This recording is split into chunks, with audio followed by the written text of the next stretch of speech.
ಈಶ್ವರ್ ಖಂಡ್ರೆ ತವರು ಜಿಲ್ಲೆಯಲ್ಲಿ ಇದೆಂತ ಅವ್ಯವಸ್ಥೆ ಅಂತ ಪ್ರಶ್ನೆ ಮಾಡಬೇಕಾದ ಪರಿಸ್ಥಿತಿ ಬಂದಿದೆ. ಬೀದರ್ನ ಹುಮನಾಬಾದ್ನಲ್ಲಿ ಕೆಮಿಕಲ್ ಫ್ಯಾಕ್ಟರಿ ಕಂಟಕವಾಗಿ ಪರಿಣಮಿಸಿದೆ. ಜನರು ವನ್ಯಜೀವಿಗಳ ಜೀವದ ಜೊತೆಗೆ ಚೆಲ್ಲಾಟ ಆಡ್ತಾ ಇದೆ.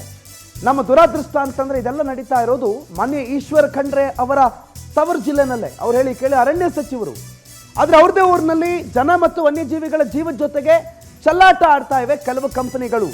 ವಿಷಕಾರಿ ತ್ಯಾಜ್ಯವನ್ನ ಚೆಕ್ ಡ್ಯಾಮ್ಗೆ ಸೇರಿಸಲಾಗ್ತಾ ಇದೆ, ಅರಣ್ಯ ಪ್ರದೇಶಕ್ಕೆ ಸೇರಿಸಲಾಗ್ತಾ ಇದೆ. 2 ದಿನಗಳ ಹಿಂದೆ ಟ್ರ್ಯಾಕ್ಟರ್ ತಂದು ಅಲ್ಲಿ ಡಂಪ್ ಮಾಡಿರೋ ಶಂಕೆ ಇದೆ. ಮೊಳಕೇರ ಸಮೀಪದ ಅರಣ್ಯ ಪ್ರದೇಶದಲ್ಲಿರುವ ಚೆಕ್ ಡ್ಯಾಮ್ನ ಪಕ್ಕದಲ್ಲೇ ಅವುಗಳನ್ನು ಮಿಕ್ಸ್ ಮಾಡಿ ಹೋಗ್ಬಿಟ್ಟಿದ್ದಾರೆ. ಕಾರ್ಖಾನೆಗಳ ಕಪ್ಪು ಕೆಂಪು ಬಣ್ಣ ಮಿಶ್ರಿತ ರಾಸಾಯನಿಕ ತ್ಯಾಜ್ಯಗಳನ್ನು ಅಲ್ಲಿ ಡಂಪ್ ಮಾಡಿ ಹೋಗಿದ್ದಾರೆ. ನೋಡಿ, ಇದೇ ಆ ರಾಸಾಯನಿಕ ತ್ಯಾಜ್ಯಗಳನ್ನು ಡಂಪ್ ಮಾಡಿರುವಂಥ ಜಾಗ. ಇದು ಮೊನ್ನೆ ಒಂದಿನ ನಡೀತು, 2 ದಿನಗಳ ಹಿಂದೆ ನಡೀತು ಅಂತಲ್ಲ, ಪ್ರತಿ ಬಾರಿ ಹಿಂಗೆ ನಡೆಯುತ್ತೆ. ಒಂದೊಂದು ಸಲ ಒಂದೊಂದು ಜಾಗಕ್ಕೆ ಹಾಕ್ತಾರೆ. ಆದರೆ ಮಾನ್ಯ ಅರಣ್ಯ ಸಚಿವರ ತವ್ರ ಜಿಲ್ಲೆನಲ್ಲೇ ಹಿಂಗೆ ಆದರೆ ಇನ್ನೇನು ಕತೆ? ಬೇರೆ ಬೇರೆ ಜಿಲ್ಲೆಗಳಲ್ಲಿ ಏನೇನು ನಡೀತಿರ್ಬೋದು. ಅರಣ್ಯ ಸಚಿವರ ಜಿಲ್ಲೆಯಲ್ಲೇ ಅವ್ರಿಗೆ ಮರ್ಯಾದೆ ಇಲ್ವಾ? ಅವ್ರ ಮಾತನ್ನು ಕೇಳೋರಿಲ್ವಾ? ಅಥವಾ ಅವ್ರು ನಮ್ಮ ಜಿಲ್ಲೆ ನಾವು ಏನು ಬೇಕಾದ್ರೆ ಮಾಡ್ಕೋಬೋದು ಅಂತ ಟೇಕನ್ ಫಾರ್ ಗ್ರಾಂಟೆಡ್ ಆಗಿಬಿಟ್ಟಿದ್ಯಾ? ಈಶ್ವರ್ ಖಂಡ್ರೆ ಅವರೇ ಉತ್ತರ ಕೊಡಬೇಕು. ಈಶ್ವರ್ ಖಂಡ್ರೆ ಅವರು ನಮ್ಮ ಜೊತೆಗಿದ್ದಾರೆ. ಖಂಡ್ರೆ ಸಾಹೇಬ್ರೆ ನಮಸ್ಕಾರ. ನಮಸ್ಕಾರ ಸರ್, ನಿಮ್ಮ ಹುಮನಾಬಾದ್ ಬೀದರ್ನಲ್ಲಿ ಚೆಕ್ ಡ್ಯಾಮ್ ಇದೆಯಲ್ಲ, ಅರಣ್ಯ ಪ್ರದೇಶದ ಚೆಕ್ ಡ್ಯಾಮ್ ಬಳಿ ಬಂದು ಡಂಪ್ ಮಾಡಿ ಹೋಗ್ತಾರೆ ಸರ್. ಜೀವಿಗಳು, ವನ್ಯಜೀವಿಗಳು, ಜನರು ಎಲ್ರಿಗೂ ರೋಗದ ಆತಂಕ ಇದರಲ್ಲಿ. ನೋಡಿ, ನಾನು ಪರಿಸರ ಸಚಿವನಾದ್ಮೇಲೆ ಬೀದರ್ ಜಿಲ್ಲೆಯಲ್ಲಿ, ಅದರಲ್ಲಿ ವಿಶೇಷವಾಗಿ ಹುಮನಾಬಾದ್ ಇರುವಂತ ಎಲ್ಲಾ ಏನು ಟೈರ್ ಪೈರೋಸಿಸ್ ಕೈಗಾರಿಕೆಗಳಿದ್ದವು, ಯಾವ್ಯಾವ ಉಲ್ಲಂಘನೆ ಮಾಡಿದ್ವಿ ಅದ್ರ ಮೇಲೆ ಮೊಕದ್ದಮೆ ಹಾಕ್ಬಿಟ್ಟು ಅವ್ರಿಗೆಲ್ಲರಿಗೆ ನಾವು ಸ್ಟಾಪ್ ಮಾಡ್ಬಿಟ್ಟಿದ್ದೀವಿ.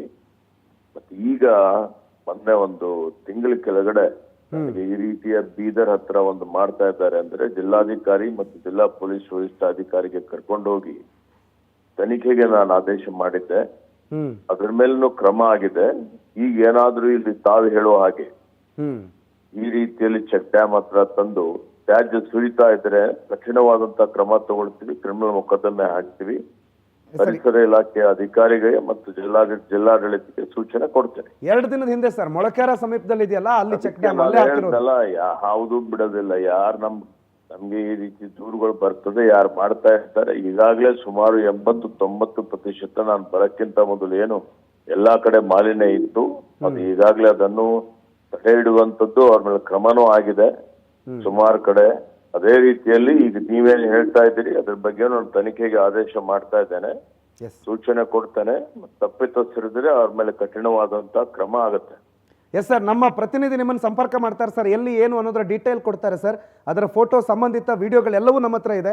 ಸುತ್ತಮುತ್ತ ಒಣಗೋಗಿರುವ ಗಿಡ ಮರಗಳ ವಿಡಿಯೋಗಳಿದೆ, ಅವೆಲ್ಲ ನಿಮಗೆ ಕೊಡ್ತೀವಿ sir. Thank you so much. ನಿಮ್ಮ ಮೇಲೆ ವಿಶ್ವಾಸ ಇದೆ, ಅತಿ ಶೀಘ್ರದಲ್ಲಿ ಈ ಸಮಸ್ಯೆ ಬಗೆಹರಿಸ್ತೀರಿ ಅನ್ನುವಂಥ ನಂಬಿಕೆ ಜೊತೆಗೆ ಥ್ಯಾಂಕ್ ಯು. ನಾನು ವಾಟ್ಸಪ್ ಮಾಡಿ ನೀವು ಕಳಿಸಿ, ನಾನು ಇಮ್ಮಿಡಿಯೇಟ್ಲಿ ತಕ್ಷಣವೇ ನಾನು ಜಿಲ್ಲಾಧಿಕಾರಿ ಅವರಿಗೆ ಮತ್ತು ನಮ್ಮ ಪರಿಸರ ಇಲಾಖೆ ಅಧಿಕಾರಿಗೆ ಸೂಚನೆ ಕೊಡ್ತೇನೆ. Right sir, thank you so much power TV ಜೊತೆಗೆ ಮಾತನಾಡಿದ್ದಕ್ಕಾಗಿ. ಮಾನ್ಯ ಪರಿಸರ ಸಚಿವರೇ ಈ ಬಗ್ಗೆ ನಮಗೊಂದು ವಿಶ್ವಾಸ ಕೊಟ್ಟಿದ್ದಾರೆ. ಅತಿ ಶೀಘ್ರದಲ್ಲಿ ಈ ಬಗ್ಗೆ ಏನು ಸಮಸ್ಯೆ ಇದೆ ಅದನ್ನು ಬಗೆಹರಿಸುವ ಕೆಲಸವನ್ನು ಮಾಡ್ತೀವಿ ಅಂತ. ಹುಮನಾಬಾದ್ನ ಕೆಮಿಕಲ್ ಫ್ಯಾಕ್ಟರಿಯ ಕಂಟಕದ ವಿಚಾರಕ್ಕೆ ಸಂಬಂಧಪಟ್ಟಂತೆ ಮಾನ್ಯ ಸಚಿವರು ಈಶ್ವರ್ ಖಂಡ್ರೆ ಅವರು ಈಗ ತಾನೇ ಪವರ್ ಟಿವಿಗೆ ರಿಯಾಕ್ಟ್ ಮಾಡಿದ್ರು. ಯಾರೇ ತಪ್ಪಿತಸ್ಥರಿದ್ರು ಅವರ ವಿರುದ್ಧ ಕ್ರಮ ಕೈಗೊಳ್ತೀವಿ. ಅದು ಕೆಮಿಕಲ್ ಫ್ಯಾಕ್ಟರಿ ಆಗಿರಲಿ ಅಥವಾ ಏನೇ ಆಗಿರಲಿ, ಅವರು ತಪ್ಪು ಮಾಡಿದಾರ ಅವ್ರ ಮೇಲೆ ಕ್ರಮ ಆಗೇ ಆಗುತ್ತೆ. ಹುಮನಾಬಾದ್ನ ಕೆಮಿಕಲ್ ಫ್ಯಾಕ್ಟರಿಯಿಂದ ಕಂಟಕ ವಿಚಾರಕ್ಕೆ ಸಂಬಂಧಪಟ್ಟಂತೆ ಮಾನ್ಯ ಪರಿಸರ ಸಚಿವರು ಕೊಟ್ಟಿರುವಂತಹ ಅಭಯ ಇದು. ಮಾಹಿತಿಗಳನ್ನು ಅವ್ರಿಗೆ ನಾವು ಕೊಡಬೇಕು, ಕಳಿಸ್ತೀವಿ. ಆ ಮಾಹಿತಿಗಳ ಆಧಾರವಾಗಿ ಯಾರ್ದು ತಪ್ಪಿದೆ, ಎಲ್ಲಿ ಏನು ತಪ್ಪಿದೆ ಎಲ್ಲವನ್ನ ನಾನು ಸರಿ ಮಾಡಿಕೊಡ್ತೀನಿ, ಎಲ್ಲರ ವಿರುದ್ಧ ಕ್ರಮ ಮಾಡ್ತೀನಿ ಅಂತ ಹೇಳಿದ್ದಾರೆ. ರಾಜ್ಕುಮಾರ್ ಈ ಬಗ್ಗೆ ಹೆಚ್ಚಿನ ಮಾಹಿತಿ ಕೊಡ್ತಾರೆ, ನೇರ ಸಂಪರ್ಕದಲ್ಲಿ ಜಾಯ್ನ್ ಆಗಿದ್ದಾರೆ. ರಾಜ್ಕುಮಾರ್, ಈಗ ತಾನೇ ಮಾನ್ಯ ಪರಿಸರ ಸಚಿವರು ಕೂಡ ಮಾತನಾಡಿದ್ರು, ಬಟ್ ಪರಿಸರ ಸಚಿವರ ತವರು ಜಿಲ್ಲೆ ಅನ್ನುವಂಥ ವಿಚಾರವೂ ಕೂಡ ಬಹಳ ಪ್ರಮುಖವಾಗಿ ನಾವು ಗಮನಿಸಬೇಕು. ಈಗ ಪರಿಸರ ಸಚಿವರ ಆಶ್ವಾಸನೆ, ಅದ್ರ ಜೊತೆಗೆ ಏನು ಪ್ರಾಬ್ಲಮ್ ಆಗಿದೆ, ಯಾವ ಈ ಕಂಪನಿ ಅಥವಾ ಯಾವ ಕಾರ್ಖಾನೆಯಿಂದ ಇಲ್ಲಿ ತಂದು ಡಂಪ್ ಮಾಡ್ತಿದ್ದಾರೆ, ಏನಾದ್ರೂ ಆ ಬಗ್ಗೆ ಮಾಹಿತಿ ಇದೆಯಾ ರಾಜ್ಕುಮಾರ್?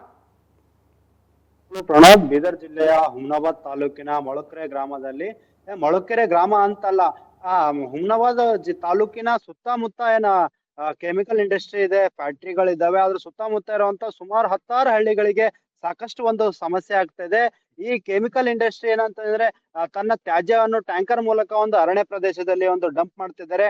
ಅದೇ ಮೂಲವಾಗಿ ಯಾವ ಕಂಪನಿ ಮತ್ತಂತಂದ್ರೆ ಯಾವ ತ್ಯಾಜ್ಯ ಬಿಡ್ತಾ ಇದಾರೆ ಅಂತ ಕೂಡ ಇಲ್ಲಿವರೆಗೂ ಕೂಡ ಕನ್ಫರ್ಮ್ ಆಗಿಲ್ಲ. ಹಾಗಾಗಿ ಬೀದರ್ ಏನು ಉಸ್ತುವಾರಿ ಸಚಿವರಾಗಿರ್ಬೋದು ಮತ್ತಂದ್ರೆ ಜಿಲ್ಲಾಧಿಕಾರಿ ಆಗಿರ್ಬೋದು ಸಾಕಷ್ಟು ಬಾರಿ ಅಲ್ಲಿ ವಿಸಿಟ್ ಮಾಡಿದ್ದಾರೆ ಅಂತ ಹೇಳ್ತಿದ್ರೆ ಕೂಡ ಯಾವುದೇ ರೀತಿ ಮಾಡಿದ್ರು ಕೂಡ ಅಲ್ಲಿರೋಂತ ಕೆಮಿಕಲ್ ಫ್ಯಾಕ್ಟರಿಯ ಮಾಲೀಕರು ಕ್ಯಾರೆ ಅಂತ ಇಲ್ಲ. ಹಾಗಾಗಿ ಹುಮ್ನಾಬಾದ್ ಆಗಿರ್ಬೋದು ಮತ್ತೆ ಮಾಣಿಕ್ ನಗರ ಆಗಿರ್ಬೋದು, ಗಡವಂತಿ ಆಗಿರ್ಬೋದು, ಏನು ಮಳೆ ಬಿದ್ದಾಗ ಪ್ರತಿ ವರ್ಷ ಕೂಡ ಮಳೆ ಬಿದ್ದಾಗ ಹಳ್ಳದ ಮುಖಾಂತರ ಅವರು ಕೆಮಿಕಲ್ ಅನ್ನ ಹೊರಗೆ ಬಿಡ್ತಾರೆ. ಹಾಗಾಗಿ ಮುಂಚೆ ಆತರ ಬಿಡ್ತಿದ್ರು. ಪವರ್ ಟಿವಿ ಕೂಡ ಈ ಹಿಂದೆ ಕೂಡ ಸುದ್ದಿ ಮಾಡಿತ್ತು. ಇದೇ ಈಶ್ವರ್ ಖಂಡ್ರೆ ಅವರು ಕೂಡ ಅವಾಗ ಉಸ್ತುವಾರಿ ಮಂತ್ರಿ ಇದ್ರು.